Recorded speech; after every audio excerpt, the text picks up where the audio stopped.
Well, good afternoon, everyone. A warm welcome to the Fashion Business Summit 2017. I'm Heather Pickard, and I'm the Acting Dean for the school, so a very warm welcome to you all.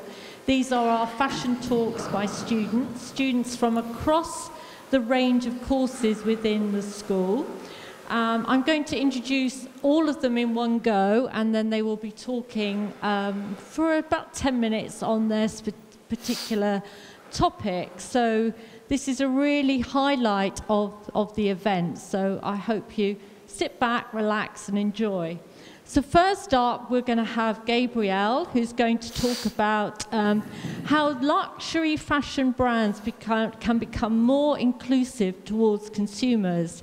He is a graduate from the BA Honours Fashion Management program course, and he's very much looking at how, as Anna Wintour suggests, in these new shifting times, how can the fashion industry question itself and reconsider its position within society and the global economy? So very, very topical. Next up will be Sadia, who is from the MA Fashion Entrepreneurship and Innovation course, and she will speak about how small changes in fashion can be used to create a positive impact on local communities in developing countries. So again, a very, very topical and I'm sure very inspiring talk. Thirdly will be Kelly Smith from our BA Honours Fashion Business part-time course. And Kelly will talk about how fashion can actually spread ideas like infection to disrupt the fashion industry. So for better overall, to explore positive solutions with technology, innovation, psychology, and human empathy, which I think picks up on some of the themes we've been looking at across yesterday and certainly today.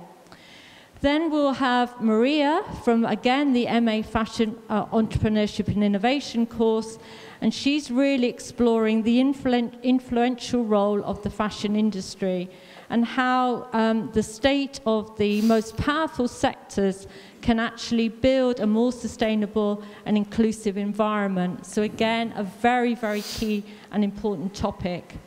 And then last but not least is Ariana from the EMBA, and she will talk about the impact fashion can have on communities, particularly in this sector in the Andes, and the importance of safeguarding natural resources and the use of one of the world's most valuable fibers, which actually people know very little about, a fiber called vicuna. So I think sit back and really enjoy, and I'm sure there'll be time for some questions later. Thank you very much.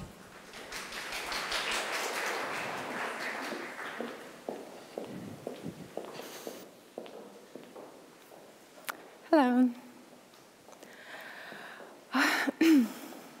I was a cocktail dress designer.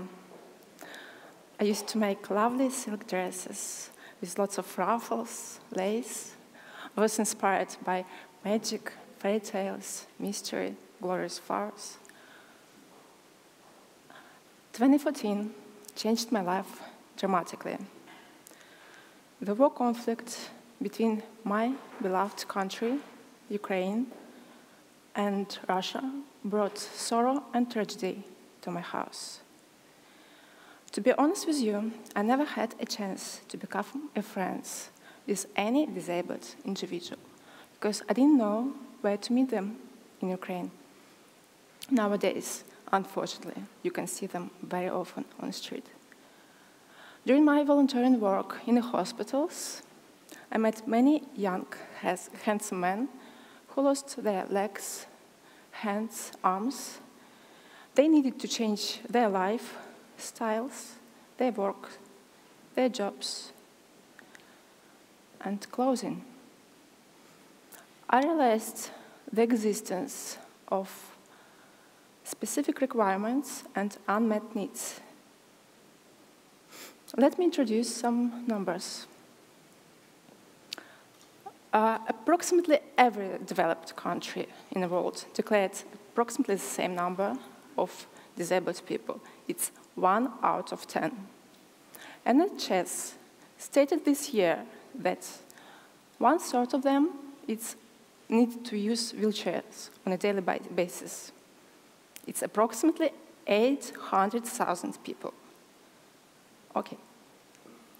Just 20% of disabled people were born with their disabilities. It means that 80% got it during their life. 65% of disabled people would like to participate at any kind of activities with able-bodied. 65% of body-abled people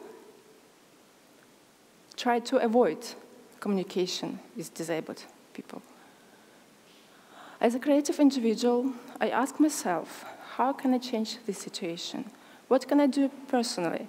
How can I make our beloved fashion industry more user-friendly, more inclusive, more universal? At this stage, I decided to go directly to my customers, to my target customers. I wanted to ask them about their problems, their needs, and possible solutions. I was extremely lucky and happy to meet Paralympic champions from around the world.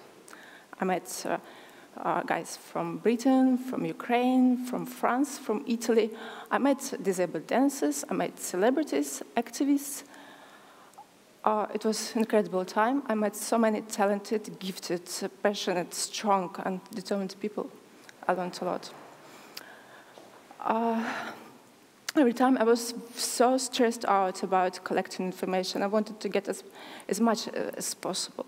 I wanted to ask about all their needs and identify the gap.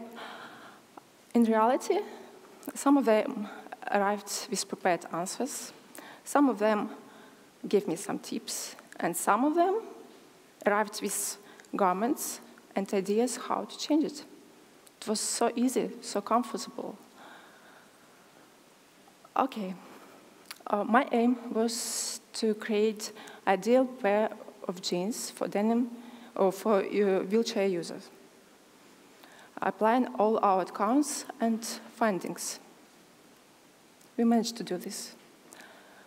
At the same time, my team wanted to go a little bit aside and ignore target customers' preferences.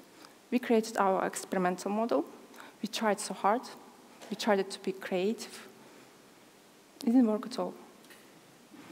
So my advice to young designers, try to get to know your target customers, always. At the next stage, I realized the necessity of market research. I checked 40 brands for disabled people. Outcomes were shocking again.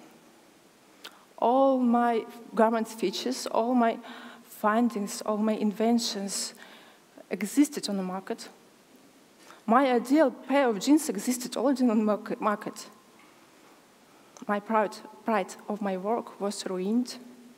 I wasn't an innovator anymore. Okay, but however, there arose another question. For the reason why cannot problem-solving garment meet target customer? Why none of my people never purchased any goods made specifically for them? I identified two major reasons.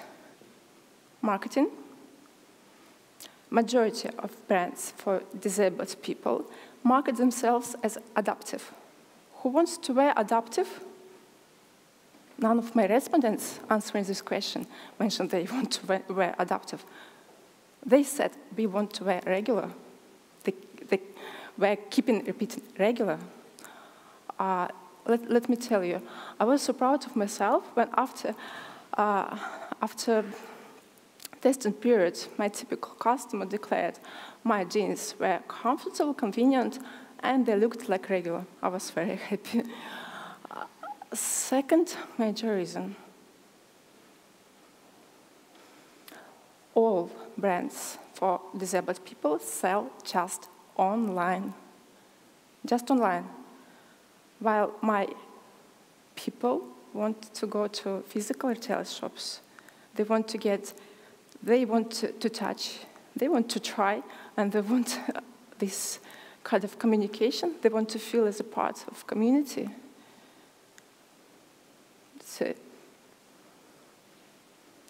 So my questions are, what's the reason to make accessible entrances to our physical shops for disabled people if we don't keep them in our mind while creating our fashion collections?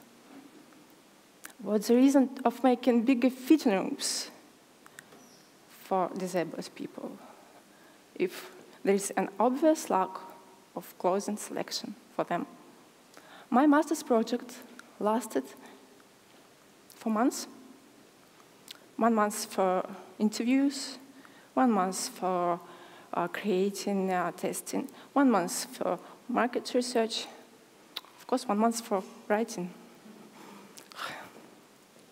So basically just 3 months to create a product, to prepare the product to enter the market. It's not a lot, yeah? So I'm still very positive and optimistic.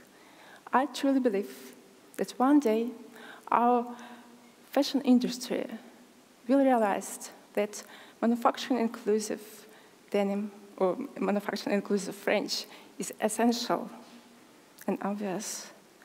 One day, I believe that our famous departments will add an extra line, extra shelf for permanently sitting postures. That's it. Thank you very much.